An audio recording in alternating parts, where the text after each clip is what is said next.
This was a great week for Fantastic Four, and I'm very excited to talk about some of this. So, first and foremost, newest casting announcement: actress Julia Garner, who was known for her role in Ozark, will star. Well, I say star will be the Silver Surfer in this movie, Mike.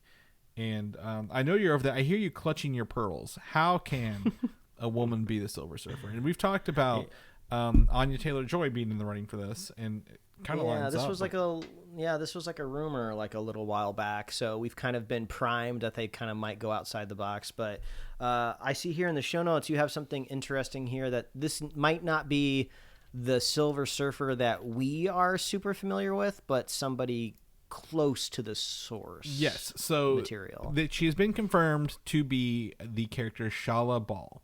Shalla-Bal is the first love of Norrin Radd, who is the Silver Surfer that we all know historically.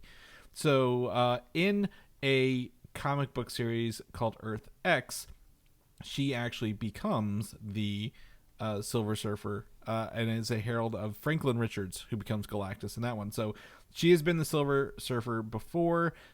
Mike, you know how we talked about the spinoffs for the 90s cartoons, like doing reboots of them? Mm-hmm. She was actually in Silver Surfer, the 1998 show as well. Oh, so, cool.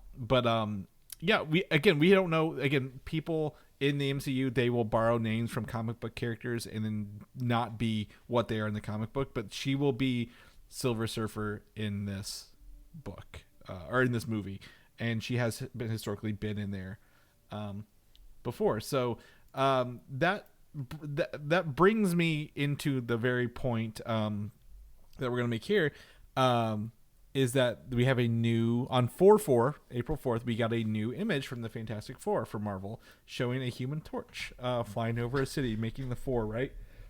Now, I'm going to be pedantic here, Chris. I'm going to get into the weeds here because we talk about these themed days all the time and how like Batman has like 20 days in a calendar year. That's his holiday. How exactly is 4/4 Fantastic Four Day? I get it. There's some fours in the date. That can't be all that it takes. So last I checked, it's Fantastic Four, not Fantastic 44, not Fantastic 8. So we're adding two numbers. Well, you're looking too far into it. This has never been celebrated before. This was just to put up a piece of promo art for us. Like, this is not a Fantastic Four Day that's ever been historically ever done. Until 4/4 rolls around next calendar year and they want another marketing day. That's fine. As long as it's something from the movie. Maybe the trailer drops next year at that time. I don't know. But they have leaned into the same art style that we got back on Valentine's Day, right? And we get to see the Human Torch lit up as on fire, which we didn't get in the other one. So we get to see that. He also is creating the four out of his flames, which are lingering somehow. I don't know how this works, but if you look closely, boy, does that look like the Jetson city below it. Yes, zoom enhance. We got a retro future skyline in this poster. Exactly. So there's nothing to take out of the Human Torch. Yeah, he's on fire and he's got his suit on. Perfect. But that city, if this is artwork that they're inspiring this on, that is not what the 1960s look like. That is not what now looks like.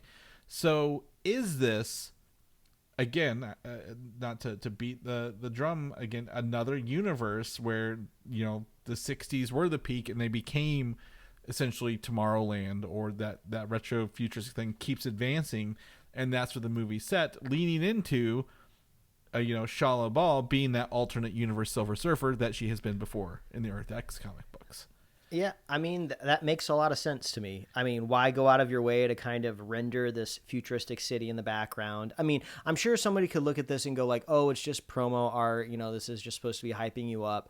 But we've had previous art where the characters and the actors are being rendered as what they're supposed to look like in the movie. So, and if you zoom, actually the version that they put out on like Twitter is a pretty high quality version. So you can like zoom and enhance on the Human Torch, and it is supposed to be the likeness of the actor. And so if we were to take this at face value, we are going to see the Human Torch flying around in a city that looks like that. And it's stamped on their Marvel Studios, the Fantastic Four. Right? Like, it is stamped on there. It's not like, oh, we made a Fantastic Four image from a comic book.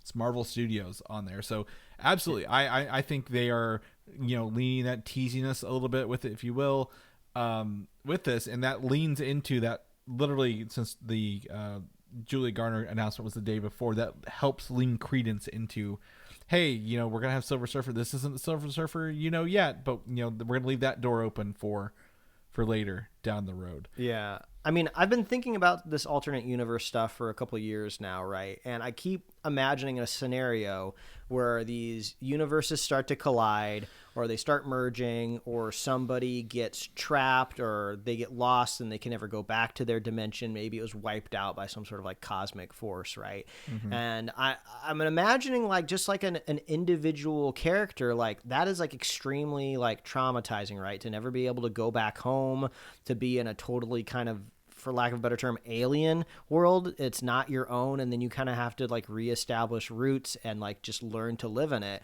And like imagining an individual character, it's just very dark. Like even in like the last part 2 of the Spider-Verse, we've seen some of these characters like get thrown around, and it's just like, oh yeah, like I can't imagine Miles trying to start a new life without his parents. Like that's really deep and intense.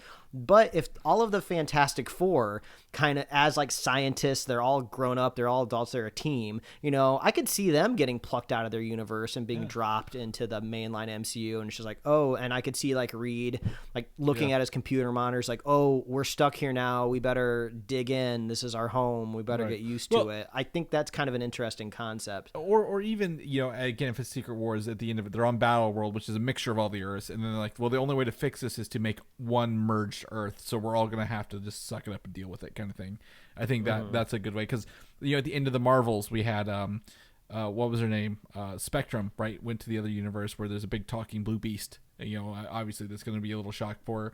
And then Doctor Strange had a lot of that stuff as well. But absolutely, the other part, to help with your idea here, if they are, as a team / family, get ripped out and put somewhere else, the rumor that Franklin Richards, the first child of Sue and Reed Richards, will be in the film, or at least born during the movie's timeline. So if the whole family, including the kids, go, it's probably a lot easier at the end of the day, right, to adjust. So very, very excited for this. Fantastic Four is getting me pretty hyped, Mike. I love the unique take on, again, the artwork, the design, the messaging, the logo. Everything just feels different. It doesn't feel like they're just going through the motions. It feels like there's fun and energy behind it at the end of the day. Yeah, it feels like there's a creative direction. Yeah, exactly. And Matt Shackman, who is directing this, he worked on WandaVision. WandaVision had a good direction, right? We knew what it was doing, and every episode had a really good vibe. So very, very excited for this. You can check out that image in our show notes. Now, this is leaning into this multiversal just a little bit more, Mike.